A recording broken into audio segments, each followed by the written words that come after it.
പാലക്കാട് ടൗണിൽ നിന്ന് ഏകദേശം 30 കിലോമീറ്റർ മാറിയാണ് മീൻവല്ലം വെള്ളച്ചാട്ടം ഉള്ളത്.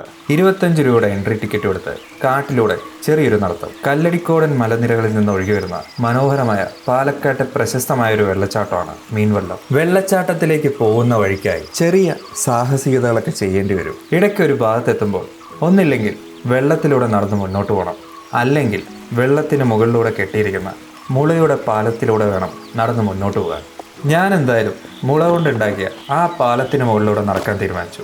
അതാണ് അതിൻ്റെ ഒരു സുഖം. അധികം ആഴമില്ലെങ്കിലും നല്ല ശക്തമായാണ് വെള്ളം താഴത്തൂടെ ഒഴുകിപ്പോകുന്നത്. മലമുകളിൽ നിന്ന് ഒഴുകി വരുന്ന വെള്ളമായ കാരണം നല്ല തണുപ്പുണ്ട്. ഓരോ ചൂട് വയ്ക്കുമ്പോഴും ഇവിടെ കണ്ട് ആസ്വദിക്കാനായി കുറേ കാര്യങ്ങളുണ്ട്. അതുകൊണ്ട് സമയമെടുത്തേ മുന്നോട്ട് പോകാൻ കഴിയൂ. മുന്നോട്ടുള്ള നടത്തത്തിനിടയ്ക്ക് ക്ഷീണിച്ച് ഇരിക്കാനായി ഇതുപോലെ മുള കൊണ്ടുണ്ടാക്കിയ സീറ്റിംഗ് ഏരിയാസ് എല്ലാം ഉണ്ട്. ഇത് കണ്ടാൽ തന്നെ ഒന്നവിടെ ഇരിക്കാൻ തോന്നും. ഇടയ്ക്ക് കാട്ടിനുള്ളിലേക്ക് നോക്കിയപ്പോൾ ഒരു മലയണ്ണനെ കണ്ടു. വളരെ കുറച്ച് സമയം കാണാൻ കഴിഞ്ഞുള്ളൂ. എന്തോ ശബ്ദം കേട്ടതും പെട്ടെന്ന് എങ്ങോട്ട് ഓടിപ്പോയി. ഈ സ്ഥലത്ത് പ്ലാസ്റ്റിക്കുകളൊന്നും അലോഡല്ല. ബാഗ് ഒന്നും ചെക്ക് ചെയ്തില്ല. പക്ഷെ പ്ലാസ്റ്റിക് ഒഴിവാക്കുന്നതാണ് എന്തുകൊണ്ടും നല്ലത്. ചെറിയ തോതിൽ ഇവിടെ ഇലക്ട്രിസിറ്റിയും പ്രൊഡ്യൂസ് ചെയ്യുന്നുണ്ട്. ഒരുപാട് ട്രക്കിംഗ് ഒന്നും ചെയ്യേണ്ട ആവശ്യമില്ല വെള്ളച്ചാട്ടത്തിനടുത്തെത്താൻ. വെള്ളച്ചാട്ടത്തിനടുത്തേക്ക് പോകാൻ അനുവാദമില്ല.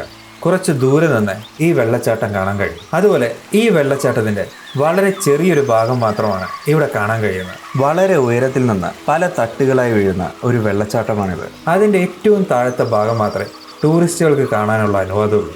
അതും എല്ലാ സമയവും ഇവിടെ വന്ന് കാണാൻ കഴിയില്ല. തിങ്കളാഴ്ച അവധിയാണ്.